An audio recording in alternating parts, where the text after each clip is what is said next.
Yes विद्वानों, नमस्कार। सभी का स्वागत, अभिनंदन। तो चलिए साहब बढ़ते हैं आगे। हम चर्चा कर रहे हैं आज की क्लास में ईएमआरएस पीजीटी मैथमेटिक्स 2023 के पेपर सॉल्यूशन की, जो भी रिसेंटली आपका एग्जाम हुआ है ईएमआरएस पीजीटी मैथमेटिक्स का, उसके पेपर को सॉल्व करने की हम चर्चा कर रहे हैं।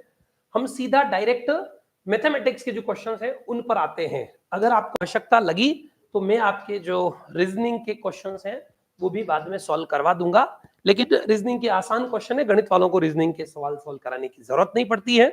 कम से कम पीजीटी वालों को तो जरूरत नहीं पड़ती है। टीजीटी वाले चलो फिर भी नए विद्यार्थी हो, कुछ तो जरूरत पड़ सकती है। मैं हाँ हो जाएगा। रीजनिंग को ज्यादा थोड़ा इन्होंने लेंथी क्वेश्चन दिए हैं, दिखने में थोड़ा पढ़ने में जो है वक्त लग रहा है, बाकी क्वेश्चन इजी है।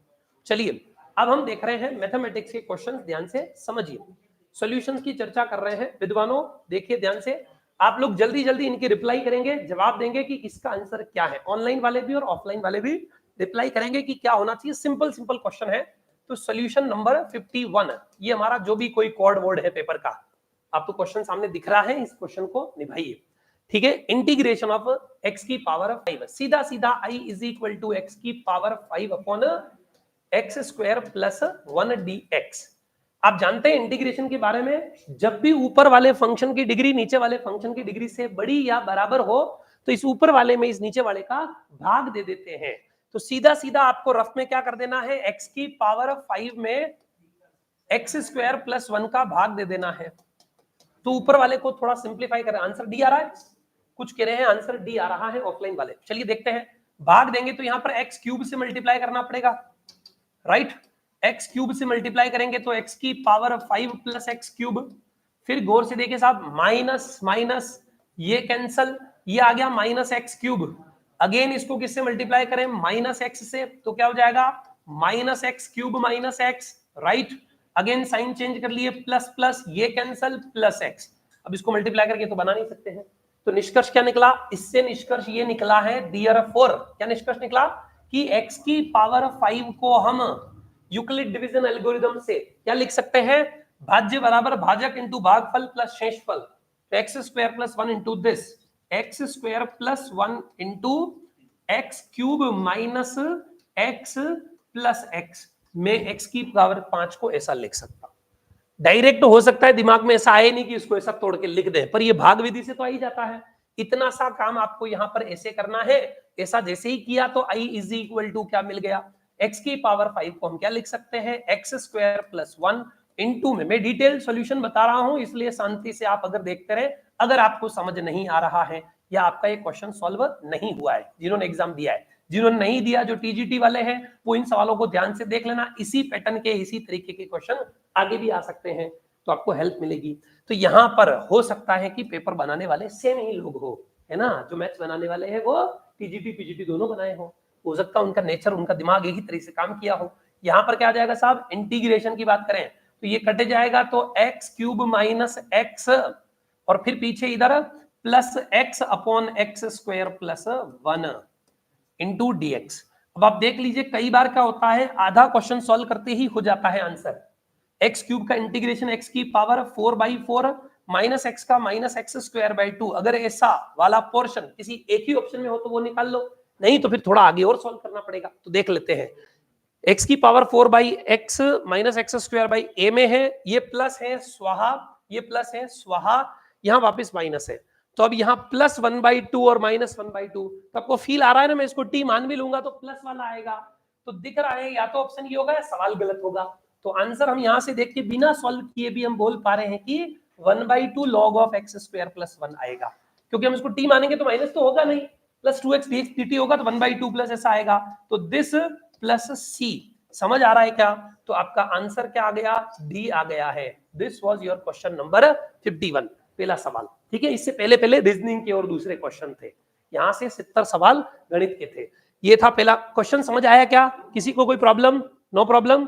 आंसर इसका क्या होना चाहिए, बिल्कुल डी ही होगा, होना क्या चाहिए, है ना। अगला देखिए सॉल्यूशन नंबर 52। यस विद्वानों, 52 का क्या जवाब है बताओ जल्दी से। The function f of x is equal to cot inverse x plus x increases in the interval। ये फंक्शन किस अंतराल में इंक्रीजेस, या हिंदी में कहे तो वर्धमान है। ठीक है, तो फंक्शन कहां वर्धमान, वर्धमान का पता कैसे करते हैं? अगर उसका फर्स्ट डेरिवेटिव 0 से बड़ा या बराबर हो तो सीधा सीधा आपको इसका फर्स्ट डेरिवेटिव 0 से बड़ा या बराबर देखना है। तो f of x is equal to cot inverse x plus x। बताइए cot इनवर्स x का डिफरेंशिएशन क्या होता है? -1 अपॉन 1 प्लस, और x का डिफरेंशिएशन +1। एलसीएम लीजिए, हाल क्या हो जाएगा? -1 plus 1 plus x square divided by 1 plus x square. बताइए 1 से 1 कैंसल, तो x square upon 1 plus x square. बताइए ये कब पॉजिटिव रहेगा? 0 से बड़ा या बराबर? हमेशा रहेगा पॉजिटिव। समझ आ रही है? कुछ भी x लिखो हमेशा पॉजिटिव रहेगा। तो निष्कर्ष क्या निकला? implies f dash x is always greater than is equal to 0 for all x lying between -infinity to +infinity।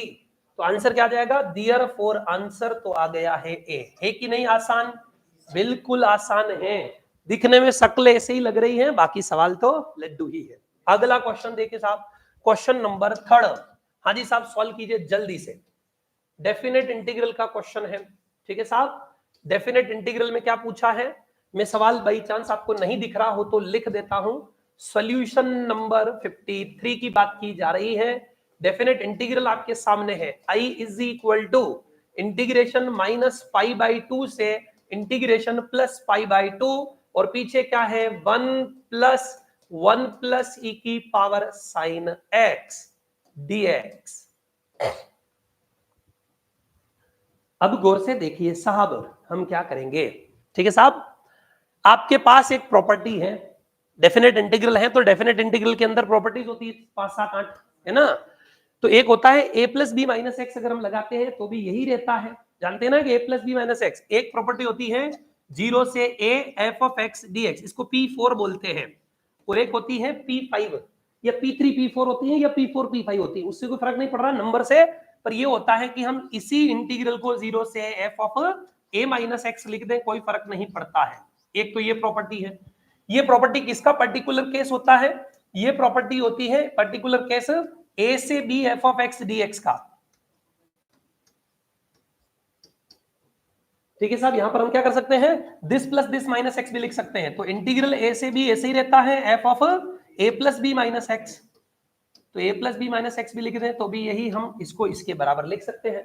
तो हम यहाँ a प्लस बी करेंगे तो हाल क्या हो जाएगा? तो i is equal to a plus b, तो 0 माइनस एक्स मतलब साइन माइनस एक्स। तो यही i इज इक्वल टू क्या हो जाएगा? -π/2 से +π/2। गौर से देखिए, -π/2 से +π/2, और क्या हो जाएगा? 1 अपॉन 1 प्लस e की पावर साइन 0 माइनस एक्स, यानी कि माइनस साइन एक्स। क्या आपको थोड़ा थोड़ा समझ आ रहा है? थोड़ा इसको हम क्या लिख सकते हैं? 1 अपॉन e की पावर साइन एक्स। तो i इज इक्वल टू, गौर से देखिए साहब, मैं इसको माइनस ऐसे प्लस से लिख रहा हूं, है ना? बाद में 0 से π/2 कर लेंगे। ठीक है, यहां पर 1 अपॉन e की पावर साइन एक्स, e की power sine x plus 1, e की पावर साइन एक्स ऊपर जाएगा तो e की power sine x divided by 1 plus e की पावर साइन एक्स। समझ आ रहा है? Into dx। अब आप इसको ऐड कर दीजिए, ये फर्स्ट नाम दे दीजिए, इसको सेकंड नाम दे दीजिए। By first plus second, first और सेकंड को ऐड करेंगे तो क्या मिलेगा? Implies i plus i 2i is equal to integration दोनों में सेम है, -a से +a में, a को π/2 बाद में लिख दूंगा।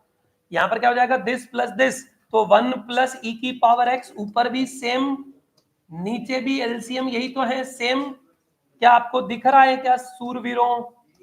समझ आ रही है? दिस इंटू dx कैंसल हो गया, तो निष्कर्ष क्या निकला? 2i is equal to -a से +a इंटीग्रेशन 1 dx का इंटीग्रेशन x, तो x लिमिट लग जाएगी -π/2 से +π/2।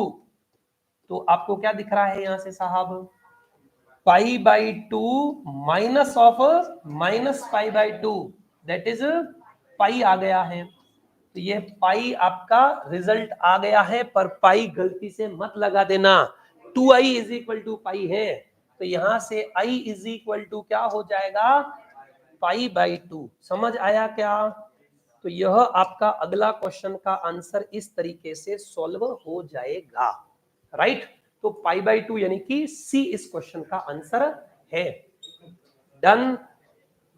समझ आ रही है कथा, सवाल समझ आ रहा है? This was your third question of this exam. अगला देखिए साहब, लड्डू, अगेन डेफिनेट इंटीग्रल। अब ये तो हिंट ही दे रखा है सवाल में सॉल्व कैसे करना है, जो बराबर में आंसर दे रखा है ना कि 10x/2 है तो x/2 में बदलना है। बाकी डायरेक्ट देते तो दिमाग लगाना पड़ता, लेकिन बोल रखा है is equal to log of 1 + 1/k 10x/2, तो x/2 में कन्वर्ट कीजिए। i इज इक्वल टू, मैं तो इंटीग्रेशन ही सॉल्व कर देता हूं, गौर से देखिए, dx अपॉन क्या है 1 + 2 sin x। सर पेपर का लेवल क्या था? मॉडरेट था। न इसको आप इजी बोल सकते हैं, न इसको आप डिफिकल्ट बोल सकते हैं, एवरेज था पेपर। तो एवरेज पेपर में जिनकी प्रिपरेशन अच्छी होती है वो लोग कमाल कर लेते हैं, ठीक ठाक है ना, भला कर लेते हैं। जिनकी अच्छी नहीं होती उनके लिए डिफिकल्ट हो जाता है। जिनकी प्रैक्टिस अच्छी नहीं है तो इसलिए प्रैक्टिस हमेशा अपनी अच्छी ही रखें, ठीक है साहब। जो पहली बार पेपर दे रहे होते हैं उनके लिए समस्या होती है कि ऐसे ऐसे पेपर फिर वो तो पता नहीं क्या किया जाए, राम जाने, है ना। देखिए हाफ दी एंगल में रिड्यूस कीजिए सीधा सीधा, dx अपॉन, गौर से देखिए साहब, सीधा सीधा पूरा कंप्लीट सॉल्यूशन बता रहा हूं, ध्यान से देखिए, प्लस यहां पर sin 2x मानो तो 2 sin x यानी कि 4 sin x/2 cos x/2। ये आपको दिख रहा है क्या? cos 2x को मैं क्या लिख सकता हूं? 2 cos square x - 1। मैं ये वाला फॉर्मूला लगा रहा हूं ताकि 1 कट जाए, फिर भला हो जाए, कॉमन आ जाए, फिर सॉल्व हो जाए। तो यहां पर हमने लगाया 2 cos square x/2 - 1 वाला cos 2x का फॉर्मूला। यहाँ cos 2x का, यहाँ sin 2x का फॉर्मूला समझ आ रहा है क्या?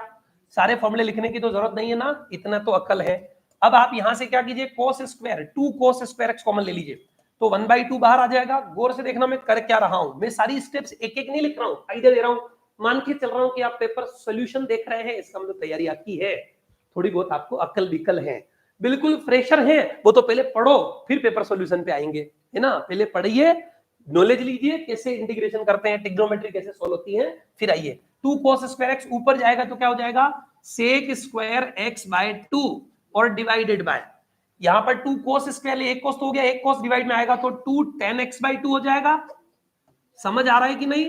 प्लस पीछे 1 हो जाएगा, यहां क्या आ गया dx, मान लीजिए 10 x/2 को t sec स्क्वायर x, है ना।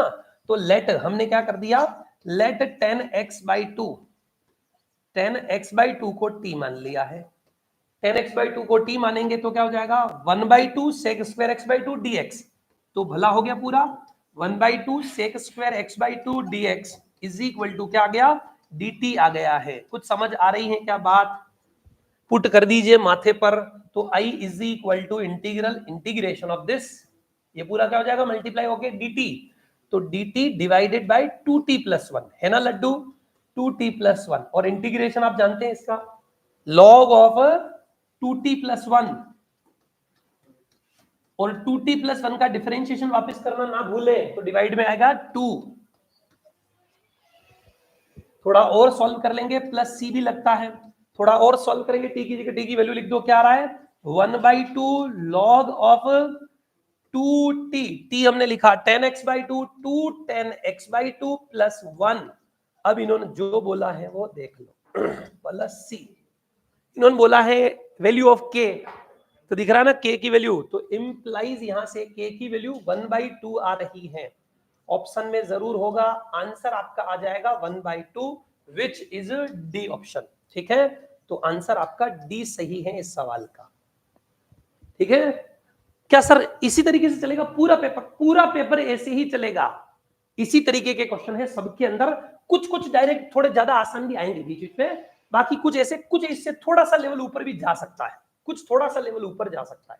पहले पहले इंटीग्रेशन के सवाल है, पेपर में मिक्स नहीं किया इन्होंने, है ना, मिक्सचर नहीं किया है, लगभग लगभग साथ साथ दिए हैं, जिस जिस टॉपिक के क्वेश्चन है वो लगभग लगभग एक साथ दिए हैं।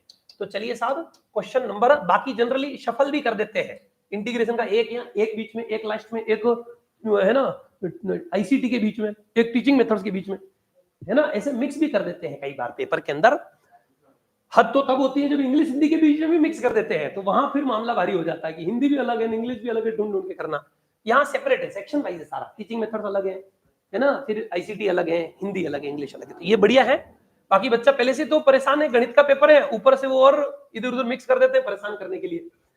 तो वैसे भी पेपर लेंदी होता है। यहां पर पेपर ठीक था, मतलब मॉडरेट ऐसा तो आएगा ही, इससे सरल तो कोई पेपर आज के बाद आएगा ही नहीं, मान के चलना, इससे तो ऊपर ही आएंगे, सरल कभी नहीं आएंगे, जमाना गया सरल का। The area of the reason bounded by the parabola and line, इस लाइन और इस पैराबोला के मध्य, तो आपको सिंपल सा देखना है, ये पैराबोला है कोई, ये एक रेखा है, इनसे परिबद्ध क्षेत्र क्या होगा, क्षेत्र देखना है। तो गौर से देखो, इन दो से परिबद्ध y is equal to 2x minus x square, right, done, दिख रहा है।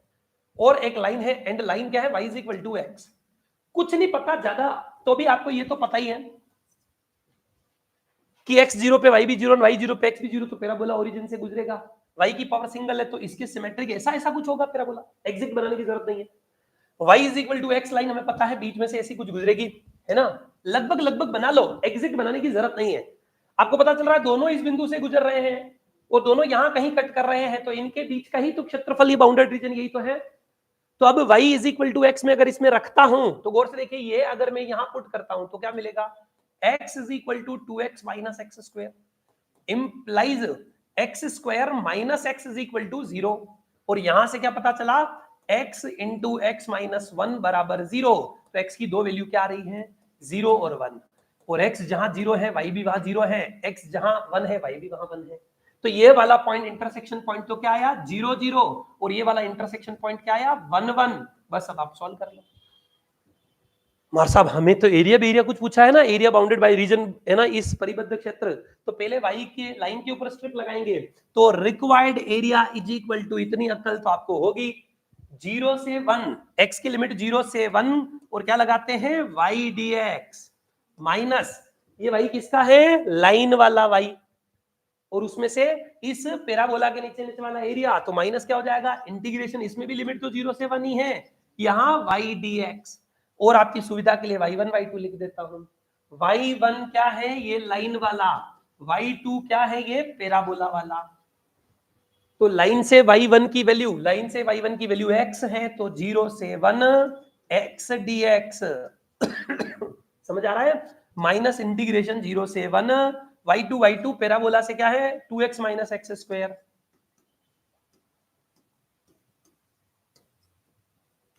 डन, एक ही साथ सॉल्व कर लो, एक्स स्क्वायर बाई 2, यहां पर माइनस एक्स स्क्वायर बाई 2, 2 से 2 कट जाएगा, minus minus plus x cube by 3, और लिमिट 0 से 1 है, लगा दो लिमिट 0 से 1, 1 लिखेंगे, 0 का कोई मतलब ही नहीं है, सब 0 हो जाएंगे, तो अपर लिमिट 1 लिखते क्या जाएगा, 1/2 माइनस 1, 1/2 माइनस 1 प्लस 1/3, समझ आ रही है। तो यहां पर क्या हो जाएगा, एलसीएम ले लो, 6 लघुत्तम आ रहा है, 6 लघुत्तम आने के बाद यहां आ जाएगा 3 माइनस यहां क्या आ जाएगा 6 प्लस यहां क्या आ जाएगा 2, तो -1/6, एरिया कांट बी नेगेटिव, तो नेगेटिव नेगेटिव पे ध्यान नहीं देना है, तो देयरफॉर असली एरिया क्या आ जाएगा, मॉड ऑफ -1/6 दैट इज 1/6, तो आंसर ये होना चाहिए। कैलकुलेशन चेक कर लेना, मैं उस पर फोकस नहीं कर रहा हूं, आप लोग सिर्फ पर होगा ऐसे सॉल्व, ठीक है, कैलकुलेशन देख लेना कहीं गड़बड़ ना आया हो, मेरे हिसाब से तो आंसर ऐसे ही आ रहा है, कंसेप्ट यही है, इसी तरीके से सॉल्व होगा आंसर। एक बार और चेक कर लेना कैलकुलेशन, माइनस प्लस मिस्टेक हो तो इधर उधर ना हो जाए, ठीक है। 1/6 आ रहा है, डन, चलिए, तो 1/6, अच्छा वो माइनस वाला है इसलिए उधर बन रहा है, इसलिए माइनस का प्लस हो जाएगा, हाँ, तो हालांकि हमें उस पर ध्यान जो देने की आवश्यकता नहीं थी, क्योंकि हम जानते हैं एरिया कांट बी नेगेटिव, तो नेगेटिव होता नहीं है तो पॉजिटिव, इसका मतलब नीचे हो रहा होगा, इसलिए नीचे वाले एरिया को हम नेगेटिव लेके चलते हैं तो पॉजिटिव हो जाता है, तो इसलिए यहाँ पर +1/6 यानी कि आंसर ऐसा आएगा।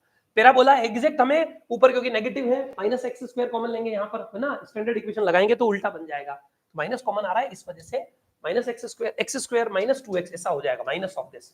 अगला है साहब वेक्टर का क्वेश्चन। सर क्या है वेक्टर का क्वेश्चन, गौर से देखिए, अभी देखते हैं क्या है वेक्टर का सवाल। सॉल्यूशन नंबर 56, ध्यान से समझिए, इसी तरीके के 70 सवाल हैं, सब ऐसे कैसे हैं, लगभग कुछ कुछ ज्यादा आसान भी है। लेट ए बी बढ़िया वेक्टर, बी इज ऑल्सो बढ़िया vector, be two vectors, a plus b and a minus b has magnitude 12, इनका मैग्नीट्यूड दे रखा है, then one such vector is, ठीक है। मान लीजिए कि a तथा b दो सदिश है, यदि एक सदिश जो दोनों सदिशों a प्लस बी तथा a माइनस बी के लंबवत है, इंग्लिश में क्वेश्चन पूरा हुआ लिखा हुआ नहीं है ना, तो ये हमारे हो सकता है टाइपिस्ट लोगों से मिस्टेक हुई हो, पर कुल मिलाकर हिंदी में पूरा लिखा हुआ है, इसलिए मैंने हिंदी में पढ़ा क्योंकि इंग्लिश में समझ नहीं आया मुझे, है ना। तो ऐसा एक वेक्टर और है जो a प्लस बी और a माइनस बी के क्या है, लंबवत है, का परिणाम उसका मैग्नीट्यूड 12 है, तो सदिश क्या होगा, तो मजूरी करनी है। लेट a वेक्टर दे रखा है, a वेक्टर क्या है 3i plus 2j plus cap cap लगा देना, कैप लगाने की मेरी आदत नहीं है। b वेक्टर क्या दे रखा है i cap plus 2j cap minus 2k cap, right. हमें a और b से वास्ता नहीं है, हमें तो a plus b a minus b चाहिए। a प्लस बी क्या आएगा 4i plus 4j 0k, 0k का कोई मतलब नहीं है। a माइनस बी ये भी वेक्टर दे रखा है, तो a माइनस बी वेक्टर क्या होगा 2i ये 0j 4k, right. And let हमें एक नया वेक्टर चाहिए और वो वेक्टर मान लीजिए x वेक्टर, क्या मान लीजिए xi plus yj plus zk मान लीजिए वेक्टर है तीसरा, हमने मान लिया अकॉर्डिंग टू प्रॉब्लम, प्रश्न के अनुसार ये वेक्टर इन दोनों के क्या है लंबवत है। अकॉर्डिंग टू प्रॉब्लम क्या होगा, लंबवत का मतलब क्या होता है, this dot this is equal to 0 होता है, this dot this is equal to 0 होता है। According to problem x dot a plus b, तो x dot a plus b क्या आएगा 0 आएगा। थोड़ा मजूरी वाला लग रहा है मुझे, पर फिर भी ठीक है। 4x plus 4y is equal to 0 implies y is equal to minus x। Done. दूसरा x dot a minus b, इनके भी परपेंडिकुलर है, तो डॉट प्रोडक्ट 0 होता है ना परपेंडिकुलर वेक्टर का, तो ये क्या आ जाएगा 2x प्लस 0y और 4z, right, plus 4z is equal to 0, तो यहां से z इज इक्वल टू क्या आ जाएगा minus x by 2। Am I right? Check करते रहना कैलकुलेशन मिस्टेक ना हो। एंड एक और चीज दे रखी है का परिमाण 12 हो, हैज अ मैग्नीट्यूड 12, वो जो नया वेक्टर है उसका मैग्नीट्यूड भी 12 है। एंड मैग्नीट्यूड जानते हैं ना, under root of x square plus y square plus z square, under root of this is equal to 12, तो अंडर रूट हटा देंगे तो 144 कर लो। डन। यहां से वैल्यू पुट कर दीजिए, एक्स स्क्वायर तो x square, y square minus x तो माइनस एक्स, तो ये भी एक्स स्क्वायर, जेड स्क्वायर तो x square by 4 is equal to 144, right. LCM ले लीजिए, 4 दूनी 8 और 1 9, तो यहां से 9x square by 4 is equal to 144, ये 12 का स्क्वायर है, तो ये क्या हो जाएगा x square is equal to 12 का स्क्वायर इंटू 2 का स्क्वायर बाय 3 का स्क्वायर, 24/3, x की वैल्यू 8 आ रही है, एम आई राइट? और x 8 है तो y माइनस 8 हो जाएगा, implies y is equal to minus 8 and z is equal to minus 4। तो आपका वेक्टर मिल गया कि नहीं? दियर फोर वेक्टर x is equal to xi यानी 8i plus yj minus 8j 8k minus 4k। देख लो कौन सा है ऐसा, कोई दिख रहा है क्या? 4 में है, अच्छा कॉमन ले रखा है, ठीक है कॉमन ले लो, 4 कॉमन ले, 2i minus 2j plus k, 2i minus 2j minus k, D है ना? तो ये आंसर आ जाएगा इसका डी। थोड़ा इसमें पूरा पेज भरा है, बाकी अभी तक इतने भी की उनमें पूरा पेज तो भरा ही नहीं, पर आसान है, पेज भली भरा, पर वो डॉट प्रोडक्ट और फिर एक्स और वैल्यू निकालनी है, तो पूरा इन्होंने कहा मजूरी करके निकालो। और आप ट्राई भी कर सकते हैं, ऑप्शन से भी चेक कर सकते थे, ए प्लस बी के साथ जिसका डॉट प्रोडक्ट क्या आना चाहिए 0 आना चाहिए और इसका मैग्नीट्यूड 12 हो। मैं बोल रहा हूं हजम हो रहा है कि नहीं? किसका मैग्नीट्यूड 12 है? तो इत्तेफाक से इन्होंने सबका मैग्नीट्यूड 12 दे रखा है, तो मजूरी फेल होती है आपकी, है ना? सबका मैग्नीट्यूड 12 दे रखा है, क्योंकि ये दिख रहा है ना 2 4 वैल्यू माइनस प्लस चेंज है, बाकी वो सेम ही है, खाली वो डॉट प्रोडक्ट किसके साथ 0 हो रहा है, तो आप इसको इसके साथ डॉट प्रोडक्ट करके देख सकते हो किसका डॉट प्रोडक्ट 0 हो रहा है किसका, तो ऑप्शन से भी चेक कर सकते हैं। ये सॉल्व करने का प्रोसेस मैंने बता दिया है, जो भी तरीका आपको ठीक लगे सॉल्व कर सकते हैं। सर cos 90 का कांसेप्ट क्या है? cos 90 का concept a dot b is equal to mod a mod b cos theta होता है। समझ आ रही कि नहीं आ रही है? cos 90 का मतलब वो डॉट प्रोडक्ट दोनों का जो है, और अगर 90 डिग्री एंगल है तो cos 90 क्या होता है 0 होता है, इसलिए a डॉट b 0 होता है। समझ आया क्या हुआ है, क्या बोला मैं? a डॉट b की डेफिनेशन क्या है? वेक्टर a डॉट b, हाँ जी क्या बोल रहे हैं, समझ आ गया? तो a डॉट b वो होता है ना परपेंडिकुलर, लंबवत है, उसका मतलब a डॉट b की डेफिनेशन होती है a dot b is equal to mod a mod b cos theta, और थीटा यहाँ पर 90 डिग्री दे रखा है, लंबवत मतलब परपेंडिकुलर, है ना? इंग्लिश में नहीं, हिंदी में सही है ना, ये आप लंबवत देख लेना, हिंदी में ठीक है ना? इस पेपर में भी स्टार्टिंग में इंस्ट्रक्शन में लिखा हुआ है कि अगर सवाल हिंदी का गलत हो हम नहीं जाने, इंग्लिश वाला सही है, ये तो हमारे टाइपिस्ट ने गलती की है शायद, है ना? तो इस वजह से जो है ऐसा हो रहा है, बाकी हैज मैग्नीट्यूड है ना परपेंडिकुलर दोनों, ठीक है, हिंदी में सीधा लिखा हुआ है, तो डी आंसर है। ऑप्शन से भी चेक कर सकते हैं, ए प्लस बी के साथ इसका डॉट प्रोडक्ट 0 आ रहा है, ए प्लस बी के साथ इसका डॉट प्रोडक्ट भी 0 आ रहा होगा, और बाकी कुछ है उनमें नहीं आ रहा होगा, कुछ कुछ देख लेना उनका नहीं आ रहा होगा। Done, this was your question number 7। Next देखिए साहब, अगला क्या है सवाल 57 वेक्टर का। अगेन देखिए साहब, वेक्टर तो बचपन से ही पढ़ के आए आप लोग, आसानी कथा है ना, 11वीं 12वीं में होता है। If the vector a, vector b, vector c form the sides BC CA AB respectively of the triangle ABC, then तो क्या कथा होगी, है ना। वेक्टर ABC एक ट्राइंगल आपको मान लीजिए ABC दे रखा है, मान लिया ये त्रिभुज ABC है, और BC को क्या बोल रखा है, वेक्टर ए रेस्पेक्टिवली, मतलब ये वेक्टर ए दे रखा है, मान लीजिए इसको इसी दिशा में, ठीक है। फिर CA इस दिशा में बोल रखा है, तो ये वेक्टर क्या हो गया, BC दे रखा है, CA क्या दे रखा है, B वेक्टर दे रखा है, और AB वेक्टर क्या दे रखा है आपको, AB वेक्टर दे रखा है, C वेक्टर है, right, from the sides respectively of this. Then पूछा है इनमें से कौन सा रिजल्ट होगा, डॉट प्रोडक्ट और क्रॉस प्रोडक्ट और वगैरह वगैरह प्रोडक्ट लगाने हैं आपको और देखना है। तो चलिए गौर से देखिए, वी हैव, हम यहां से क्या जानते हैं, this plus this is equal to उल्टा होता है ना, जानते हैं कि नहीं जानते हैं, मैं कुछ बोल रहा हूं मुझे हो रहा है कि नहीं, this plus this is equal to इसका उल्टा होता है, ट्राइंगल लॉ है ना, वेक्टर एडिशन है ना, समझ आ रही है नहीं। तो a plus b is equal to c, ऐसा होता तो c होता, तो ये c उल्टा है तो माइनस c होगा, तो we have a plus b is equal to minus c। ये समझ आया क्या आपको, triangle law of vector addition जानते हैं ना, दिस प्लस दिस तो इज इक्वल टू ऐसे होता है उल्टा डायरेक्शन में, तो ये ऐसे सेम डायरेक्शन में दे रखा है तो माइनस c लिख देंगे, दिस डन। अब इनमें डॉट में तो 0 बोल रखा है, क्रॉस अगला वाला क्रॉस करके देखो, a cross a plus b a, हाँ इधर ही ले लो भले, इधर ही देखा क्या, इधर ही देखा, चलो कोई बात नहीं।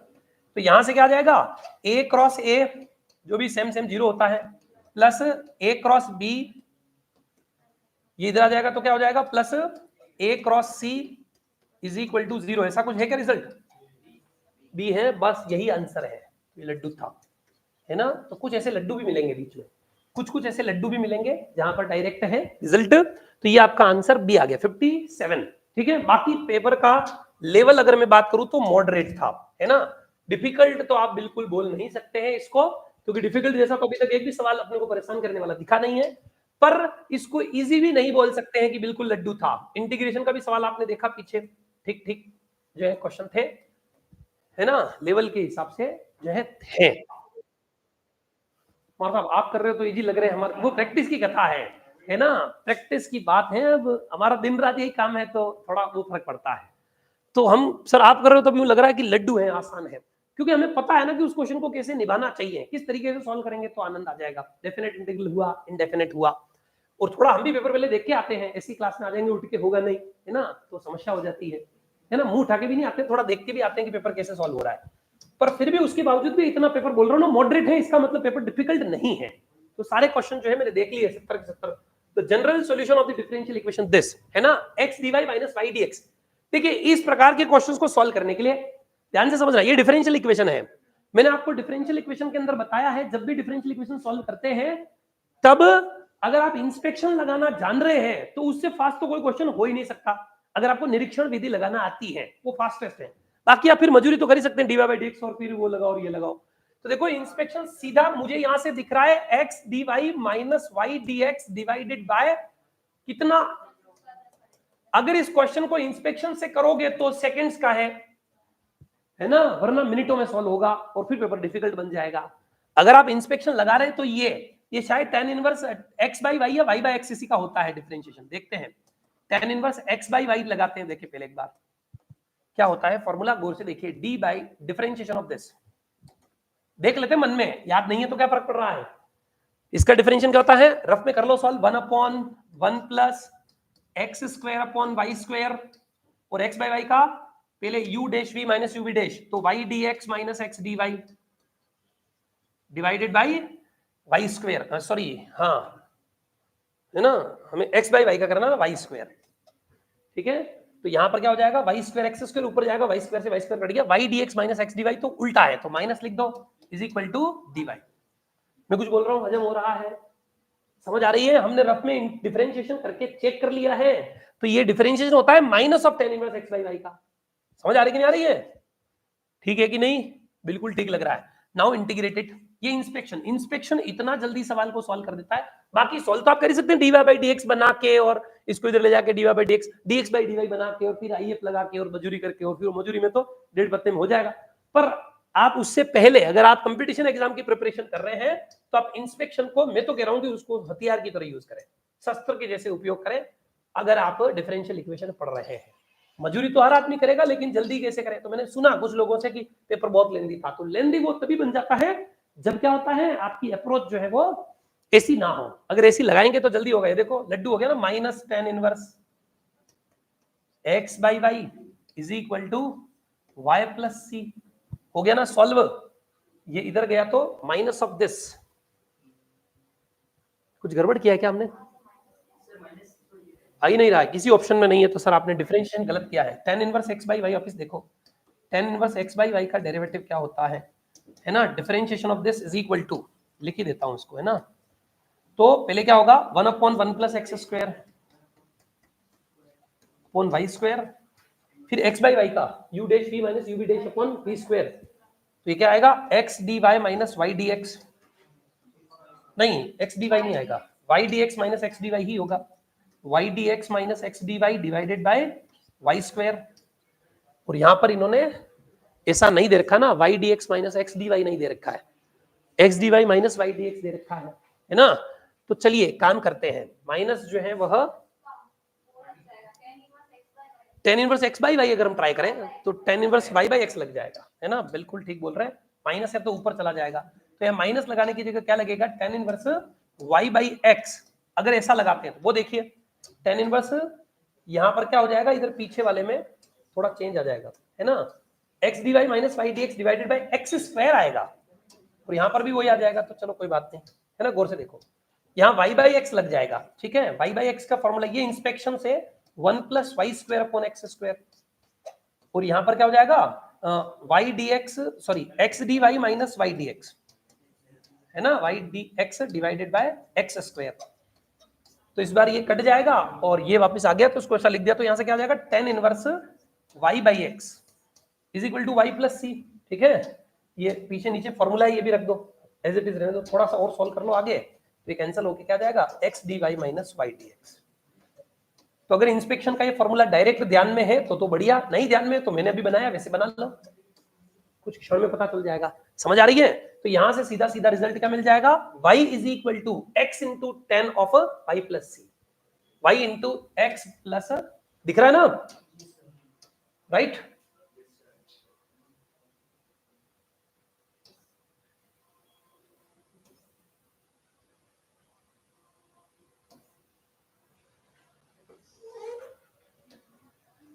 थोड़ा छोटा कर लेते हैं, मेरे यहाँ और जरूरत चाहिए, तो y is equal to x into tan of y plus c. तो इजी है क्वेश्चन, ज्यादा डिफिकल्ट नहीं है। डिफिकल्ट तो तब बन जाता है जब आप खुद डीवाई बाई डीएक्स में जाओगे और वहां थोड़ा आईएफ निकाल के सॉल्व करने की कोशिश करोगे, तो मामला थोड़ा सा टेढ़ा है, अदरवाइज तो शानदार है। ठीक है, आंसर सी है, देख लेंगे, है ना?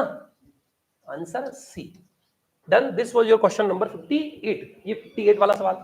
अगला देखिए साहब 59। हमारे साहब क्या है ये भी कुछ है तो सही, क्या दे रखा है देखते हैं सवाल में क्या दे रखा है। If a curve y is equal to f x passes through the point 1 minus 1 and satisfy the equation, this differential equation again, है ना? देन एफ ऑफ मतलब वही पहले y dy by dx निकालना है, y निकालना है और उस y के अंदर -1/2 पुट कर देना है, और 1 - 1 से c भी निकाल, तो आईवीपी का क्वेश्चन है ना? बाउंड्री वैल्यू जो है, सॉरी बाउंड्री कंडीशंस का क्वेश्चन है। बाउंड्री कंडीशंस दे रखी, initial value problem, boundary value problems जानते हैं आप लोग। तो सीधा सीधा इस डिफरेंशियल इक्वेशन को क्या करना है, सॉल्व करना है। तो यहां से y dx minus x dy divided by x y, ठीक है साहब? इसमें भी इंस्पेक्शन लगा दें, y dx minus x dy divided bye, अच्छा यहां पर भी y dx और x dy, कोशिश कर लेते हैं। y dx plus x y dx is equal to x dy, inspection ठीक रहेगा, इसको उधर भेज दो। तो dx is equal to x dy minus y dx divided by x y. Solve कर लो, हो गया solve. dx is equal to हो वाई स्क्वायर है क्या? तो फिर तो x को यहां से अपने को इधर ही रखना पड़ेगा, x इधर वाई स्क्वायर इधर। ठीक है, चलिए अब खेल खत्म। समझ आ रहा है? ये किसका differentiation of x by y। ठीक चल रहा ना? माइनस में तो इधर माइनस रख लो, क्या फर्क पड़ रहा है? ठीक है, नाउ इंटीग्रेटेड। कुछ कथा समझ आ रही, चल क्या रहा है? इसे इंस्पेक्शन मेथड कहते हैं, कंपटीशन एग्जाम के लिए बना है ये, है ना? बाकी तो आप इसमें dy बाई dx निकाल के भी सॉल्व कर सकते हो, dy बाई dx, फिर इस x को भाग दोगे, फिर if निकालोगे, फिर general solution q into if, और वो पूरा प्रोसेस तो है ही है, उससे भी आंसर यही आएगा। और हमारा चुटकी बजा के आ गया है सर। कहां आ गया? ये देखो, x बाई वाई इधर से इधर जाएगा तो plus x square by 2 is equal to c, या प्लस सी, कुछ भी लिखो। अकॉर्डिंग टू प्रॉब्लम ये किससे 1 - 1 से पास हो रहा है? According to problem passes through किससे होकर गुजर रहा है? Passes through 1 - 1। तो ये 1 - 1 से होकर गुजर रहा है, तो हाल क्या हो जाएगा साहब? इंप्लाइज 1 - 1 लिखिए, क्या हाल हो जाएगा? -1 और 1/2 is equal to c, implies c is equal to plus -1/2। Right? समझ आ रहा है कि नहीं आ रहा है विद्वानों? आ रहा है ना? सी की वैल्यू आ गई, यहां पुट कर दीजिए देयरफॉर, और फिर y की वैल्यू निकाल लीजिए। तो therefore x by y is equal to -x square by 2 -1/2। तो 2 आ जाएगा, एलसीएम क्या आ गया? Minus of x square plus 1/2। ये आ गया। ये x बाई वाई है, तो y बाई एक्स क्या हो जाएगा?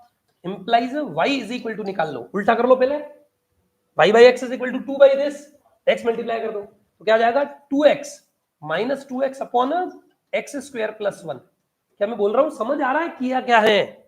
वहां आपको भी डायरेक्टली स्टेप्स करनी पड़ेगी, वहां एग्जाम में एक एक स्टेप करने बैठोगे तो टाइम स्वाहा हो जाएगा। तो इसको रेसिप्रोकल कर लिया y बाई एक्स, इसको reciprocal 2 by x square plus 1, x multiply कर लिया। मुझे y चाहिए, क्यों चाहिए? y is equal to f x, उसमें 1/2 लिखना है ना, दिस is equal to f x. ये हमारा एफ एक्स आ चुका है, ये निकालना था हमें, और एफ एक्स निकल गया। इंप्लाइज एफ ऑफ -1/2 पूछा है। अब इसमें और तो इससे शॉर्टकट मेरे पास कुछ नहीं है, इंस्पेक्शन लगा के सॉल्व करके फिर वैल्यू पुट कर दो। तो -1/2 तो पुट करना ही पड़ेगा, -1/2 पुट करेंगे तो क्या हो जाएगा? ऊपर माथे पर 1 डिवाइड में 1/4 प्लस 1, तो ये 4 1 5/4 4/5, 4/5 कोई है क्या आंसर? बी आंसर है। समझ आ रहा है क्या? मैं करूंगा तो सवाल तो आसान लगेंगे ही, है ना, मास्टर हूं, थोड़ा तो फर्क पड़ेगा, पर आप खुद भी जब करेंगे तो धीरे धीरे धीरे धीरे प्रैक्टिस में आएगा। ठीक है, पहली बार कोई एग्जाम दे रहा है, दूसरी बार कोई एग्जाम दे रहा है, किसी ने जीवन में पढ़ रखा है, किसी ने नहीं पढ़ रखा है, उसका फर्क पड़ता है। तो वो एग्जाम की बात है, समय समय की कथा है। अगला क्वेश्चन देखिए, 60th क्वेश्चन, सॉल्यूशन नंबर 60 देखिए साहब, सॉल्यूशन नंबर 60वां सवाल देखो जल्दी से। क्या है? If a unit vector a makes angle π/3 with I, π/4 with J and theta with K, then the value of theta is, theta की वैल्यू पूछी है और 0 से पाई में होना चाहिए थीटा। अकॉर्डिंग टू प्रॉब्लम, प्रश्न के अनुसार क्या बोला है? ए कोई भी है, अच्छा वेक्टर तो एक ही है ए, तो x i plus y j plus z के मान लो, है ना। ए π/3 एंगल बना रहा है विद दिस, तो ए डॉट आई, गौर से देखो, a dot I is equal to, a क्या है? यूनिट वेक्टर, तो mod a mod I cos π/3, ये प्रश्न के हिसाब से ये बोल रखा है। फिर अगला ए डॉट जे मॉड ए, यूनिट वेक्टर तो मैग्नीट्यूड 1 होता है, जे ये भी यूनिट वेक्टर, इसका मॉड्यूलस भी 1 होता है। कोस क्या दे रखा है? π/4, कोस π/4। अगला थीटा, ए डॉट के साथ क्या दे रखा है? ए के कोस थीटा, जहां थीटा की वैल्यू 0 से पाई के बीच में होनी चाहिए। अब यहां से देखिए, इंप्लाइज ए डॉट दिस क्या होता है? एक्स में let x a is equal to, let a vector unit vector is equal to x i plus y j plus z k, right, ऐसा मान लेता हूं। तो ये x बाकी 0 है दोनों, तो x is equal to 1 1 cos π/3, cos π/3 क्या होता है? 1/2, तो x की वैल्यू 1/2 आ गई, y की वैल्यू यहां से y की वैल्यू 1/√2 आ गई, and z is equal to cos theta आ गया। क्या आपको आनंद आ गया? एंड अकॉर्डिंग टू ए का magnitude and a unit vector है, magnitude of a is equal to 1 है, मॉड 1 है इसका, तो under root of x square plus y square plus z square is equal to क्या आएगा? 1 आएगा। तो मैं स्क्वायर कर देता हूं तो 1 का स्क्वायर 1 ही होता है, तो यहां से x square 1/4, y square 1/2, theta square चाहिए हमें, ये तो cos थीटा का स्क्वायर, तो cos square theta is equal to 1। cos square theta क्या आ जाएगा? cos square theta is equal to 1 minus 1/2 minus 1/4, ले लो लघुत्तम 4, क्या आ जाएगा? 4 माइनस 2 माइनस 1 दैट इज, ठीक है ना, 1/4, ठीक है 1/4, तो 1/4, ठीक है, तो ये आ गया 1/4, और यहां से cos स्क्वायर थीटा है तो cos theta is equal to plus minus 1/2, समझ आ रही है? तो प्लस वाली वैल्यू तो कहां होती है? π/3 पर, समझ आ रही है? π/3 ऑप्शन में नहीं है ना, तो इसका मतलब यहां से थीटा की वैल्यू क्या आएगी? थीटा इज इक्वल टू एक तो π/3 और दूसरा पाई माइनस π/3। ये ट्रिग्नोमेट्री से दिख रहा है आपको, ट्रिग्नोमेट्री सीधा सीधा 1/2 कहां आएगी? cos थीटा पॉजिटिव का होता है फर्स्ट क्वाड्रेंट, तो फर्स्ट में तो π/2 होती है, π/3 पर वैल्यू 1/2 होती है, एक नेगेटिव का होता है 1/2 वापस सेकंड क्वाड्रेंट में, तो पाई माइनस, क्योंकि 0 से पाई के बीच में ही देखना है, तो या तो फर्स्ट या सेकंड क्वाड्रेंट में होगा, फर्स्ट क्वाड्रेंट में 1/2, सेकंड क्वाड्रेंट में -1/2, तो -1/2 ये होगा, तो आंसर इन दोनों में से कोई होगा, is equal to either π/3 answer होगा या फिर 3 माइनस पाई 2 π/3 होगा। क्या है इसमें देखो, 2 π/3,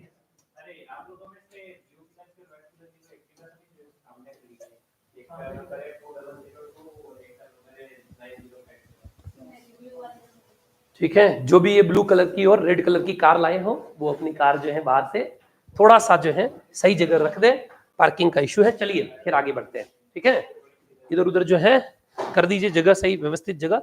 ये देखिए 68 क्वेश्चन समझ आ गया क्या? बढ़े आगे, डन। इस तरीके से आपका आंसर इसका बी आ जाएगा। अगला क्वेश्चन देखिए साहब, क्या है अगला? शॉर्टेस्ट डिस्टेंस, लड्डू, ये जमाना गया, ऐसे सवाल अब नहीं आएंगे, पहले आते थे, ये अब जमाना नहीं है ऐसा सर, इसी जमाने में तो आया है, आ गया है तो सरल है, इसको सरल मान लो। मतलब अब आने वाले पेपर में आप ध्यान से समझना, आरपीएससी में नहीं आएगा, वहां कंपटीशन और भी जो है हाइक पे हो सकता है, क्योंकि वहां पर ग्रेजुएशन के क्वेश्चन आएंगे तो उनके पास स्कोप बहुत है, इसे क्वेश्चन देने की जरूरत नहीं है वहां पर, है ना। हालांकि ये 12वीं में तो इस शक्ल की है ना स्ट्रेट लाइन होती नहीं है, ग्रेजुएशन में ही होती है, पर फिर भी शॉर्टेस्ट डिस्टेंस का डायरेक्ट फॉर्मूला है। अब डायरेक्ट फॉर्मूले वाले सवाल थोड़ी पूछते जीवन में। चलिए लाइन 1 2 2 दे रखी है, x + 1/3 is equal to y + 2/1 is equal to z + 1/2, है ना। लाइन 2 दूसरी लाइन दे रखी है, क्या है? x - 2/1 y + 2/1 2 z - 3/3। Shortest distance formula क्या होता है मार साहब? शॉर्टेस्ट डिस्टेंस फॉर्मूला होता है x2 - x1 y2 - y1 z2 - z1। Simple graduation का छोटा सा सवाल है, हालांकि 12वीं में भी वेक्टर की फॉर्म में होता है ये, है ना, 3D ज्योमेट्री वेक्टर की फॉर्म में। फिर अगला L1 M1 N1 और L2 M2 N2 डिवाइडेड और होता है अंडर रूट ऑफ। हो सकता है नए पहली बार जो पेपर दे रहे हो उनके लिए ये बारीक लगता हो उनको, तो इसलिए ये ऐसा दे दिया है। तो यहाँ होता है sigma M1 - M1 N2 - M2 N1, ठीक है साहब। सिग्मा का मतलब है एक बार इन दोनों का minus, this into this minus this into this, फिर प्लस में एक और क्या आएगा, this into this minus this into this, फिर प्लस में क्या आएगा, दिस, पहले इन दोनों का माइनस, फिर इन दोनों का माइनस, फिर फर्स्ट इसका इसका। तो सिग्मा का मतलब ये है। तो वैल्यू पुट कर दीजिए और सॉल्व कर लीजिए। देयर फॉर शॉर्टेस्ट डिस्टेंस, तो मजूरी वाला सवाल था, थोड़ा सा मजूरी वाला है, कोई ज्यादा तो नहीं है। x2 - x1, अब आपको x2 - x1 कैलकुलेशन मिस्टेक हो जाती है यहाँ पर, इसलिए आंसर इन्होंने हो सकता है इसलिए पूछा हो। देख लो x2 क्या है 2 माइनस x1, तो ये माइनस और -1 यानी +1 हो जाएगा। मैं डायरेक्ट लिख दूं x2 - x1, गौर से देखिए मैं डायरेक्ट लिख रहा हूं, यहां पर क्या है x2 that is 2 minus of -1 तो 3 आ जाएगा, y2 -2 माइनस ऑफ -2 तो +2 0 हो जाएगा, z2 3 क्या होता है x minus x1 y minus y1 z minus z1, minus के पीछे जो होता है वो x1 y1 z1, ये माइनस के पीछे वाला x2 y2 z2, तो 3 माइनस ऑफ -1 दैट इज 4 हो जाएगा। फिर LMN ये तो 3 1 2 डिवाइडेड यहां पर 1 2 3 डिवाइडेड बाय अंडर रूट में 3 माइनस 4 -1 का स्क्वायर, इसका भी स्क्वायर का सम होता है, ठीक है साहब। फिर अगला क्या है 9 माइनस 2 तो 7 का स्क्वायर, 6 माइनस 1 5 का स्क्वायर, बस हो गया, सॉल्व कर लो। 3 माइनस 4 3 इंटू -1 प्लस 0 से तो मतलब नहीं, 4 इंटू 6 माइनस 1 तो 5 और डिवाइडेड बाय इसी के भाग में क्या है ये 49 और 25 और 1 26 50 75 अंडर रूट 75, ठीक है। 20 माइनस 3 17 5 रूट 3 आंसर बी। तो ये क्वेश्चन तो डायरेक्ट था, है ना। फॉर्मूला जो है वो थोड़ा सा दिखने में ऐसा लग रहा है नहीं। अगर इस पे 50 सवाल किए हो तो मुश्किल नहीं है, 50 एक फॉर्मूले 50 सवाल इंपॉर्टेंट है ना, बहुत इंपॉर्टेंट है, ग्रेजुएशन में बहुत पूछा जाता है, तो 50 सवाल तो बनते हैं, तो 50 कर लो इस फॉर्मूले पे, जीवन में कभी नहीं भूलोगे। मतलब रिवीजन तो करके जाना पड़ेगा एग्जाम से पहले कि ऐसे ऐसे होता है, पर फिर भी एक क्वेश्चन पे, क्योंकि इंपॉर्टेंट बहुत है, ठीक है, समझ आ रही है। तो इसका आंसर आ जाएगा आपका बी आ जाएगा। हाँ जी बोलिए। सर अगर ये फॉर्मूला भूल जाए आदमी तो क्या हो, है ना, तो इसको वेक्टर फॉर्म में कन्वर्ट करके, इसी का वेक्टर फॉर्म वाला फॉर्मूला है तो वो भी याद रखना ही है, फॉर्मूला तो याद रखना पड़ेगा, बाकी शॉर्टेस्ट डिस्टेंस निकालने के लिए कोई तरीका नहीं है, या फिर डेरिवेशन तो वो भी इससे भी लंबा है, इसको डिराइव करके जो निकाला हुआ है ना वो इससे भी लंबा है, तो वो उससे जाने के लिए फॉर्मूला याद रख लो। और कोई शॉर्ट ट्रिक, हाँ ऑनलाइन में कोई कुछ पूछ रहा था, बोलिए विद्वान। फॉर्मूला तो याद रखना, ये फेमस फॉर्मूला है, आप ग्रेजुएशन पढ़ के आए हो तो आपको पता ही होगा, वहां तो इसके बिना काम ही नहीं चलता ना। फिक्स है कि क्वेश्चन एग्जाम में पेपर आउट होता है वहां पर तो, कि एक शॉर्टेज डिस्टेंस का सवाल आएगा, फिक्स है एक शॉर्टेज डिस्टेंस का क्वेश्चन आते ही आता है, और उसमें शॉर्टेज डिस्टेंस वाली लाइन का इक्वेशन भी पूछते थोड़ा लेंदी आता है ना। तो ये ग्रेजुएशन बेस था, मैं उसको ये ग्रेजुएशन बेस मान के चल रहा हूँ।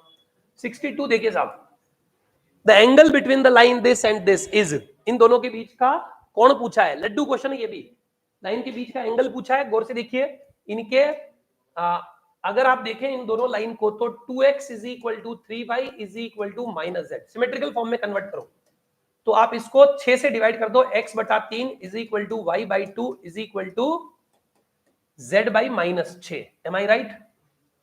दूसरा भी सिमेट्रिकल फॉर्म में लिखो, एंड अगला क्या दे रखा है 6x is equal to -y is equal to -4z, 6 और 2 12, 12 से डिवाइड कर दो, x by 2 is equal to y by -12 is equal to z by -3, done.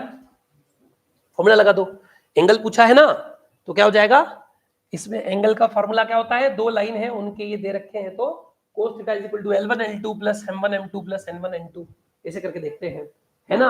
अगर इनके जो डायरेक्शन कोसाइन है, इनका प्रोडक्ट अगर 0 हो तो एंगल क्या होता है 90 डिग्री होता है, समझ आ रही कि नहीं आ रही है। तो प्रोडक्ट का कोफिशिएंट देख लीजिए, तो L1 into L2 plus M1 into M2 plus N1 into N2, इनकी वैल्यू चेक कर लो, ठीक है। डिवाइड में under root of L1 square plus L2 square plus L3 square, ऐसे भी होता है, cos theta is equal to करके, है ना। डिवाइड में cos theta is equal to mod of this divided by under root of, याद है आपको L1 square plus M1 square plus M1 square, ऐसे कुछ याद आया, कुछ ऐसा ऐसा हमारे साहब याद आ तो रहा है, और एकदम से एग्जाम में तो प्रैक्टिस रिवीजन करके जाओगे, प्रैक्टिस करके जाओगे तो याद आएगा, समझ आ रही है। तो इनका प्रोडक्ट करेंगे तो 3 2 जा 6, इनका प्रोडक्ट -24, इनका प्रोडक्ट +18, हो गया माथे पर 0, तो 0 बटा कुछ भी है, कोई टेंशन नहीं है। cos थीटा 0 कब होता है 90, तो implies cos theta is equal to 0, तो क्या हो गया साहब, implies theta is equal to 90 degree, ठीक है साहब, तो आंसर क्या आ जाएगा, बी आ जाएगा। समझ आ रही है बात? एंगल बिटवीन, ये डायरेक्ट क्वेश्चन थे ज्योमेट्री के, एंगल बिटवीन टू जो लाइंस और shortest distance between two lines, तो उनके लिए डायरेक्ट फॉर्मूला जो है लगा के आपको सॉल्व करना था। ये नीचे वाला देख लेना, जो भी आए फर्क पड़ नहीं रहा आपको, है ना। डन। फिर देखिए अगला 63, which of the following points lies on the line passing through the point this and parallel to the vector this। ठीक है, अगला क्वेश्चन क्या है, सॉल्यूशन नंबर 63, ज्योमेट्री और वेक्टर, ये वेक्टर और ज्योमेट्री के क्वेश्चन थे एक साथ। ठीक है, which of the following points lie on the line passing through the point, इस पॉइंट से पास होने वाली line and parallel to the vector, इस वेक्टर के पैरेलल है ना, उसके ऊपर जो है कौन से पॉइंट लाई कर रहे हैं। अगर हम उसकी बात करें तो विद्वानों क्या है हमारे पास, हमें क्या चाहिए, which of the following points lies on the line, कौन सा पॉइंट जो है उस लाइन के ऊपर स्थित होगा।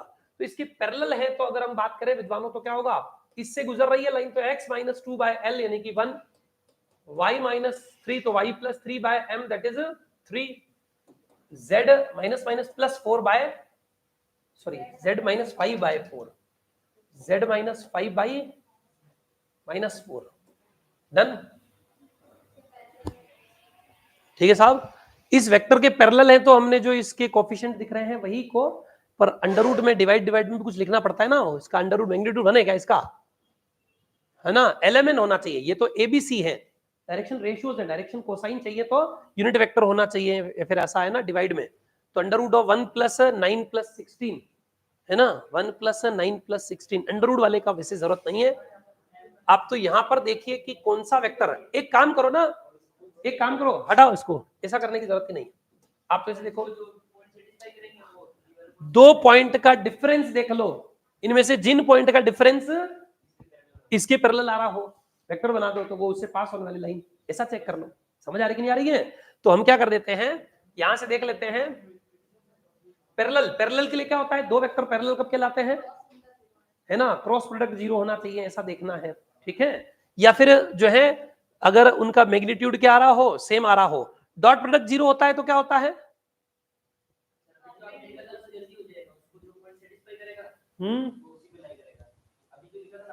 वो लाइन लिखी थी वो, यहां से के मान ले, any point of this line. Sir इसको सेटिस्फाई करने वाला पॉइंट अगर हम देखें, देखो वो तो यहां पर अगर हमें दिख रहा हो कि हाँ पैरेलल है, तो वैसे यहां पर डिवाइड में रूट आ भी जाएगा, तो वो रूट में रहेगा, उससे कोई फर्क पड़ेगा नहीं। के लिख के हम पॉइंट लिखते हैं और उसके बाद फिर एक्स वाई जेड की वैल्यू निकालते हैं।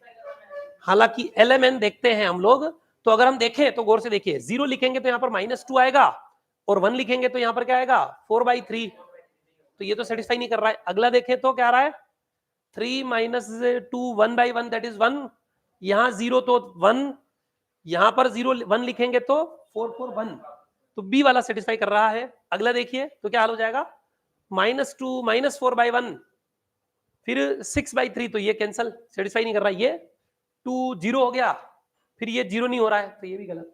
तो सिर्फ एक ही पॉइंट है ये जो इस लाइन को क्या कर रहा है, सेटिस्फाई कर रहा है, ओनली बी, है ना, only b that is 3 0 1 satisfy this line. ठीक है, इससे कर सकते हैं। और दूसरा बताता हूं, देखो सेटिस्फाई दिस लाइन, दूसरा तरीका देखिए, दिस लाइन। एक और अगर हम बात करें तो इनसे आप क्या कीजिए, 2 पॉइंट दे रखे हैं तो हम क्या कर देते हैं, लाइन बना लेते हैं। ठीक है साहब, वो इसके पैरेलल आनी चाहिए। तो यहां से क्या हो जाएगा, 3 - 2 दैट इज 1, 0 -3 यानी +3, और 1 - 5 -4। समझ आ रही कि नहीं आ रही है? तो मैग्नीट्यूड इसका और इसका क्या आ रहा है, इन दोनों पॉइंट्स का डिफरेंस क्या आ रहा है, दिख रहा है ना, स्लोप जिसे हम बोलते हैं, तो वो क्या आ रहा है, दोनों का सेम आ रहा है। तो आप यहां से पॉइंट भी दे सकते हैं, और आप क्या अप्लाई भी कर सकते हैं, x2 - x1, ये तो आपका x1 x2 x3 है, इसमें से x2 y2 z2, x1 y1 z1, x2 y2 z2। तो अगर मैंने इसको x2 y2 z2 नाम दे दिया है, वेरीफाई करने के लिए आप ऐसे भी देख सकते हैं, x1 y1 z1 जल्दी सॉल्व करने के लिए। बाकी पूरा डिटेल ज्योमेट्री तो हम सॉल्व नहीं करेंगे, पर ध्यान से देख लो। तो x2 - x1 that is 3 - 2 which is 1, y2 - y1 that is 0 - (-3) that is +3, और z2 - z1 दैट इज, तो 1 minus of 5 that is -4 and ये वेक्टर क्या होगा, डेफिनेटली इस वेक्टर के पैरेलल होगा, ठीक है, विच इज पैरेलल टू, समझ आ रही है बात, तो आंसर बी होगा which is parallel to vector a i plus 3j plus -4k, तो आंसर आपका यहां पर बी हो जाएगा। This was your question number 63। 64 देखिए साहब, चलिए जल्दी से देखिए 64 क्वेश्चन क्या है, solution number 64। 5 horses are in race, 5 घोड़े एक दौड़ में है। Mister a selects 2 of the horses at random, वो 2 घोड़ों को सेलेक्ट करता है, प्रोबेबिलिटी आ गई है साहब, ध्यान से देखना, एंड बेट्स ऑन देम, और उनके ऊपर वो शर्त वर्त लगाता है ना।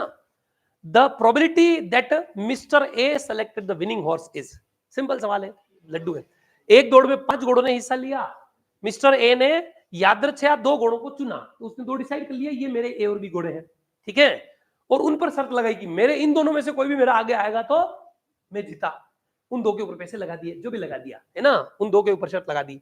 मिस्टर ए द्वारा जीतने वाले घोड़े की चुनने की प्रायिकता कितनी है, तो सिंपल है ना, आप ई इवेंट की बात कर रहे हैं तो उसने क्या चुने हैं, ए बी 2 चुने हैं, सैंपल स्पेस क्या है, टोटल 5 घोड़े हैं, उसने विनिंग वाले ए बी 2 घोड़े चुन लिए हैं, सैंपल स्पेस है A B C D E, 5 घोड़े, मैंने घोड़ों को ऐसा नाम दे दिया है, तो प्रोबेबिलिटी ऑफ दी विनिंग उस मिस्टर ए के घोड़ों की प्रोबेबिलिटी क्या होगी, 2/5, सिंपल आंसर हो जाएगा बी। कुछ समझ आ रही है क्या बात, 5 में से 2 चुनने की प्रायिकता कितनी होती है, 2/5 होती है, तो सिंपल है क्वेश्चन, प्रोबेबिलिटी का डायरेक्ट क्वेश्चन है, इतना सरल, जनरली पूछते नहीं पर सरल है नहीं, वो घोड़े फिर है ना, यादृच्छयान फिर चुनता है, फिर शर्त लगाता है, तो फिर वो लगाते लगाते क्या होता है, ड्रीम 11 याद आ जाता है, यार मैं भी टीम में लगा तो मेरे तो आती नहीं है, यहाँ पता नहीं प्रोबेबिलिटी 2/5 आ रही है। A random variable x has the probability distribution है for the event e x prime and the number for f, probability of e union f is, ठीक है, तो ये e यूनियन f के आने की प्रोबेबिलिटी पूछी है कि क्या होगी, ठीक है, इसकी प्रोबेबिलिटी बताइए, ठीक है, तो चलिए सॉल्व कर लेते हैं। 65 है ना, सॉल्यूशन नंबर 65, सॉल्यूशन नंबर 65, 51 से चालू किया हमने, है ना, 15 सवालों पे, ये लास्ट क्वेश्चन है, अगली क्लास का भी समय हो चला है, अगले क्वेश्चन आप कल डिटेल में सॉल्व करके आना, हम बाकी के बचे हुए सारे क्वेश्चन जो है वो अगली क्लास में एक साथ देख लेंगे, कुछ आसान भी आएंगे आगे, बैटरी से सेट वगैरह ये है ना, तो लड्डू भी आएंगे, आप सॉल्व कर लेंगे, सब लगभग ऐसे ही है। A random variable x has the probability distribution, ये आपको probability distribution दे रखा है, random variable दे रखा है, x के अंदर 1 2 3 4 5 6 7 8, यहाँ पर इनकी probability भी दे रखी है, probability of x, x की probability क्या क्या दे रखी है साहब, x की 0.15, फिर अगला दे रखा है 0.23, फिर अगला दे रखा है 0.12, फिर अगला दे रखा है 0.1, फिर अगला दे रखा है 0.2, फिर अगला 0.08, फिर 7th वाले में 0.07, फिर अगला दे रखा है 0.05, राइट, पूछा क्या है, for the event E x is a prime number, x क्या है, प्राइम नंबर आने के लिए जो है प्रोबेबिलिटी देखनी है, एंड f क्या है, x इज लेस देन 4 आने के लिए, then the probability of e union f का क्या होता है, probability of e union f is equal to probability of e plus probability of f minus probability of e intersection f, तो लड्डू है simple सा, e क्या है साहब, prime numbers, x is prime, तो 2 3 5 7, राइट, इनकी प्रोबेबिलिटी का सम करना पड़ेगा, ठीक है, और दूसरा क्या है, f के लिए क्या है, x इज लेस देन 4, तो लेस देन 4 1, x इज 1 2 3, ये 3, और मुझे बताइए ई इंटरसेक्शन एफ क्या हो जाएगा, प्राइम भी हो और दोनों भी हो, तो 2 3, इनकी प्रोबेबिलिटी निकाल दीजिए, इंप्लाइज प्रोबेबिलिटी ऑफ ई, तो प्रोबेबिलिटी ऑफ ई क्या हो जाएगा साहब, 2 3 5 7, इनको जोड़ दो, 2 की प्रोबेबिलिटी 0.23, ठीक है, यूनियन निकालने के लिए हम इंटरसेक्शन, इन दोनों को जोड़ के इंटरसेक्शन माइनस कर देंगे, फॉर्मूला जानते हैं ना, probability of e union f is equal to probability of e plus probability of f minus probability of e intersection f, समझ आ रही है, तो वो हम कर लेंगे, हालांकि आप चाहे तो यहां से यूनियन भी कर सकते हैं, तो सब जोड़ लेना, अगर यूनियन करना चाहते हैं तो क्या आ जाएगा 1 2 3 4 1 2 3 5 7 ये सब जोड़ देना है। तो 1 2 3 5 7 या तो जोड़ दो या फिर माइनस कर दो, एक ही बात जो आपको उचित लगे। ठीक है, तो ये आ गया 0.23 प्लस 3 वाले का 0.12। चलो यूनियन ही निकाल लेते हैं, है ना, फॉर्मूला मत लगाओ, ये लो ई यूनियन एफ डायरेक्ट लिख दो। यूनियन एफ क्या आएगा 1 2 3 5 7, पांचों को जोड़ दो, डायरेक्ट ही इसकी प्रोबेबिलिटी लिख दो। ठीक है, फॉर्मूला मत लगाइए, ये लीजिए probability of e union f direct लिख दो। Probability of e union f is equal to क्या आ जाएगा 1 वाले की प्रोबेबिलिटी 0.15, 2 वाले की प्रोबेबिलिटी 0.23, 3 वाले की प्रोबेबिलिटी 0.12, 4 वाली नहीं चाहिए, 5 वाली 0.2, 7 वाली 0.07, तो छोड़ दीजिए। ठीक है, तो 7 और 20 सही है ना, 20 सही है, ये 23 और 7 30, और 30 और 20 50, 50 और 15 65, और 12 77, तो 0.77 ये प्रोबेबिलिटी, यानी कि आंसर आपका क्या आ जाएगा, ऐसा है क्या, बिल्कुल है डी। बात समझ आ रही है? ये रहे हमारे इस फर्स्ट लेक्चर के 15 क्वेश्चन। ठीक है, हालांकि इसमें 70 क्वेश्चन है, तो सर इसे 15-15 करके कितनी बार कराओगे, 15-15 करके नहीं कराएंगे, अगली बार आप सॉल्व करके आएंगे तो जल्दी जल्दी करेंगे। बात समझ आ रही है? एक बार थोड़ा साधारण भाषा में सब कुछ डिटेल में सॉल्व करें, अगली बार में डायरेक्ट बता देंगे, लेकिन क्वेश्चन सॉल्व करके आइएगा। आपको एक दिन का और समय दिया जाता है, आप घर से सॉल्व करके लेके आएंगे, और फिर ज्यादा लंबा हो जाएगा, फिर आपको भी जो है रास नहीं आएगा, बोर होने लग जाएंगे। ये 15 क्वेश्चन हम इस पेपर के सॉल्व कर चुके हैं, अगले हम बचे हुए जो भी 65 क्वेश्चन है वो सॉल्व कर लेंगे। हर टॉपिक के क्वेश्चन इसके अंदर आएंगे, अच्छे सवाल है आपके लिए, नए सवाल है। ठीक है साहब, इसमें रीजनिंग के भी क्वेश्चन है, गणित वालों को रीजनिंग बताने की जरूरत नहीं पड़ती है, पर फिर भी आपको आवश्यकता होगी तो वो बता दूंगा। बात समझ आ रही है? ले लो स्क्रीनशॉट जल्दी से इसके। ये था हमारा ईएमआरएस पीजीटी मैथमेटिक्स का पेपर नंबर, सॉरी जो है ना पेपर था 2023 का, उसका सोल्यूशन डन। हाँ, एक ही पेपर है सर। ईएमआरएस का क्या पैटर्न है जो लोग तैयारी कर रहे हैं कि जीवन में सर और कभी मौका मिलेगा हमें आने का तो हम भी देवें, तो मैं थोड़ा सा एक्सप्लेन कर देता हूं आप लोगों को। ईएमआरएस पीजीटी मैथमेटिक्स जो है उसमें सी टेट नहीं चाहिए, सिर्फ एमएससी प्लस बीएड चाहिए होता है। आप फॉर्म भर सकते हैं, सेंट्रल गवर्नमेंट की जॉब है, तो आरपीएससी से ज्यादा तनख्वाह मिलती है, 70-80 हजार रुपए मिलती है इसमें, मतलब ज्यादा ही पैसे है पैसे वाइज देखे तो, लेकिन जॉब आपको इंडिया में कहीं भी मिल सकती है, उसके लिए आपको तैयार रहना पड़ता है। रेजिडेंशियल स्कूल है, इसलिए आपको दूसरे भत्ते वत्ते और वो भी मिलते हैं, तो शानदार जॉब है, सेंट्रल गवर्नमेंट की जॉब शानदार होती है। पेमेंट ज्यादा इसलिए देते हैं ताकि, क्योंकि कहीं भी मिल सकती है ना जॉब, तो आदमी को तैयार रहने के लिए कि पैसा ज्यादा मिल रहा है तो वो खुश रहता है। हालांकि अगर कम है लोग कैंडिडेट, हालांकि राजस्थान से ज्यादा ही सिलेक्ट होते हैं, तो फिर वो ज्यादा बाहर जाना भी पड़ सकता है, रैंक के ऊपर डिसाइड भी करता है। दूसरा, टीजीटी अगर आप सेकंड ग्रेड के हैं तो सेकंड ग्रेड के अंदर जो है ना सी टेट कंपलसरी है, सी टेट आपका पास होना चाहिए, अगर पास है तो आप फॉर्म भर सकते हैं। अगली जब भी वैकेंसी निकले, इस बार की तो हो गई है, फॉर्म भी भरा गए, एग्जाम चल रहे हैं, फर्स्ट ग्रेड का हो चुका है 16 तारीख को, और अभी जो है सेकंड ग्रेड का 23 तारीख को प्रस्तावित है। समझ आ रही है? इसमें आपको क्या होता है, जीके होता है 10 नंबर का, वो भी जीके नहीं होता है, करंट अफेयर्स। अगर अखबार पढ़ रहे हैं, रेगुलर बेसिस पे पढ़ रहे हैं, न्यूज चैनल में इंटरेस्ट है, जो कि होना चाहिए, नहीं है तो बना लो, वो तो होना ही चाहिए, जीवन में हर एग्जाम में आएगा करंट अफेयर्स। तो करंट अफेयर्स होता है 10 नंबर का, पीजीटी की बात कर रहा हूं इस एग्जाम, इसमें तो मैंने पूरा पेपर देखा है अभी, तो 10 नंबर का करंट अफेयर्स होता है, 20 नंबर का रीजनिंग होता है ना, जो गणित वालों के लिए हाथ का खेल होता है ना, रीजनिंग एप्टीट्यूड जिसको बोलते हैं, तो आसान आसान कथाएं हैं, लॉजिक देखते हैं कि खोपड़ा चल रहा है कि नहीं। तो 10 नंबर का तो करंट अफेयर्स, 20 नंबर का रीजनिंग, ठीक है साहब, और 10 नंबर का टीचिंग एप्टीट्यूड। वो टीचिंग एप्टीट्यूड आना जरूरी है कि बच्चों को कैसे पढ़ाओगे, कुटोगे कि नहीं कुटोगे, कि समझाओगे, तो वो उसमें ऑप्शंस होते हैं, वो आपको ध्यान रखना है। उसमें फिर वो मॉडल भी होते हैं, बहुत सारे लोगों ने दिए हुए सिद्धांत विद्धांत, वो भी याद रखने पड़ते हैं। तो टीचिंग एप्टीट्यूड 10 नंबर का टीचिंग एप्टीट्यूड होता है। 10 नंबर का आईसीटी होता है ना, वो वैसे भी टीचिंग एप्टीट्यूड के साथ है कि कंप्यूटर कैसे यूज करोगे जीवन में आप बच्चों को पढ़ाने के लिए, तो आईसीटी आपको आना चाहिए, कंप्यूटर बेसिक नॉलेज तो होना ही चाहिए, तो 10 नंबर का आईसीटी होता है। 5 नंबर का इसमें नेशनल एजुकेशन पॉलिसी है ना, टीचिंग एप्टीट्यूड के साथ साथ नेशनल एजुकेशन पॉलिसी है, वो आपको ध्यान में रखना होता है। वो वैसे भी आपको जनरल कॉमन है, वो करंट अफेयर्स ही है, और बाकी इसमें सब्जेक्ट होता है, यही है। 10 नंबर का हिंदी, 10 नंबर का इंग्लिश है, लेकिन वो कंपलसरी पेपर है, यानी कि वो 10 नंबर के जो हिंदी इंग्लिश है, अगर वो पास नहीं किए तो आपकी कॉपी चेक नहीं होती है, यानी कि 40% मार्क्स उनमें लाने होते हैं। नेगेटिव मार्किंग इसमें 1/4 है, 0.25। लगभग नेगेटिव नहीं है, ऐसा ही मान के चलो 0.25 कोई नेगेटिव मार्किंग नहीं होती। 4 ऑप्शन में 0.25 तो आप गणित कहती है कि सारे अटेंड करोगे तो भी नेगेटिव नहीं होगा, 0/0 प्रोबेबिलिटी ये कहती है नील रहता है ना। पर ये ज्यादा, जितने ज्यादा क्वेश्चन तुक्के लगाओगे तब प्रोबेबिलिटी अचीव करने के आस रहती है। कम पे गलत भी गड़बड़ भी हो सकता है, 4 सवाल की हो सकता है 3 गलत हो जाए, है ना, 1 सही हो, तो भी आपका क्या होगा, तो भी प्लस में रहेगा, है ना। अगर ऐसे हो गए, लेकिन कहीं आपने 6 सवाल किए और 5 गलत और 1 सही हो जाए तो उसमें आप नेगेटिव में चले, तो आसार बहुत कम है प्रोबेबिलिटी के हिसाब से, पर नाम मात्र है, पर डर के लिए कि आप बिल्कुल ही तुक्के ना लगाएं, तो उसके लिए नेगेटिव मार्किंग भी रहती है।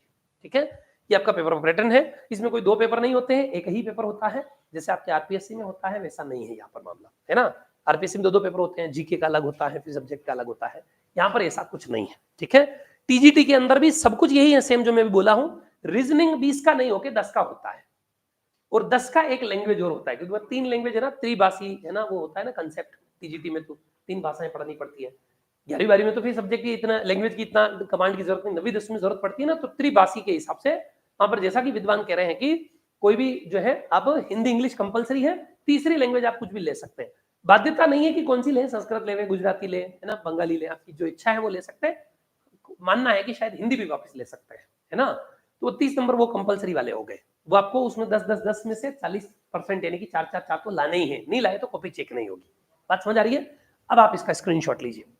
ये आज की क्लास, अगली क्लास में कोशिश करेंगे पूरा सॉल्व करने, नहीं तो 3 क्लास में तो पूरा सॉल्व कर ही देंगे। ठीक है, ये आपका पेपर है ईएमआरएस पीजीटी का, ईएमआरएस पीजीटी मैथमेटिक्स 2023 का, उसका paper solution done, first page complete. चलिए साहब, इसके बाद आपका डायरेक्ट हम मैथमेटिक्स पे आते हैं, रीजनिंग और वो एप्टीट्यूड और वो तो आप जैसे भी आता है आपको, है ना। डायरेक्ट मैथमेटिक्स के क्वेश्चन सॉल्व करते हैं, 51 क्वेश्चन डन। ये 52 पूरे सॉल्व करा दिए हैं मैंने, पूरे डिटेल में एक्सप्लेन कर दिया है आपको 52।